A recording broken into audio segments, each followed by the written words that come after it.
Fait divers, les candidats à l'immigration clandestine, disais-je tantôt, ne semblent pas se décourager. 15 immigrés clandestins originaires d'Afrique de l'Ouest viennent d'être pris dans les mailles des gardes-côtes de la gendarmerie nationale. Ils étaient tous en provenance du Nigeria. Leur embarcation comptait en tout et pour tout 230 passagers. Voici la chronique d'une énième prise. Jean-Gérard Miyundu, Eric Nzengi Bandiga.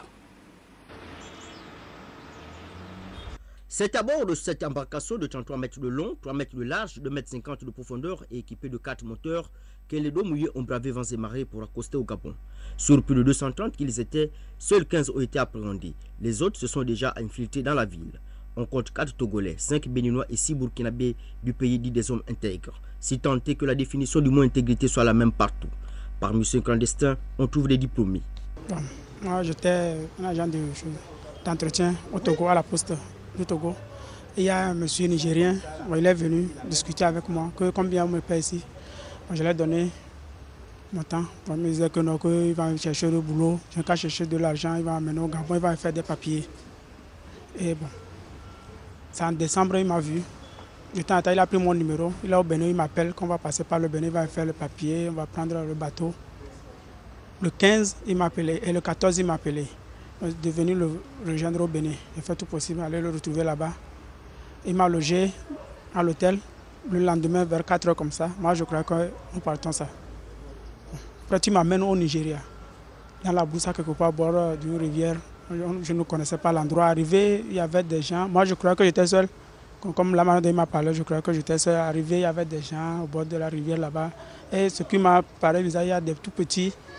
On peut dire que c'est quelque chose de trafic des enfants. Mais tu ne peux pas raisonner. Regarde à toi si tu parles, c'est la mort là-bas. Parce qu'ils font des choses comme des fous. On ne peut rien, tu ne peux plus retourner en arrière. D'après l'herboriste, le cerveau de la bande se trouve au Nigeria et d'autres complices résident au Gabon. Le blog là, c'est pour mon grand frère. Il s'appelle Adjo Sami Ouamem. Mais il habite à la Koubelle. Ici à Libévé? Oui. À Grand Koubelle. Arrivé au Zungela. N'eût été la vigilance des éléments de garde-côte de la gendarmerie nationale et des éco-gardes du parc national d'Akanda, les 15 clandestins se seraient évanouis dans la nature. Les clandestins ont été pris dans la nuit de samedi à dimanche. Nous avons eu l'information avec les gens des parcs nationaux qui, eux, dans leur patrouille régalienne, ont mis la main sur une embarcation qui avait déjà à son bord des clandestins. Et eux, n'étant pas armés, ils nous ont automatiquement alertés. Et quand ils nous ont alertés, le temps de réaction était très infime. Dans la matinée du samedi, nous avons mis en place des stratégies afin de pouvoir sillonner dans nos rivières. Et autour de 15 heures, nous avons pu avoir 15 clandestins, et les 15 clandestins les derniers.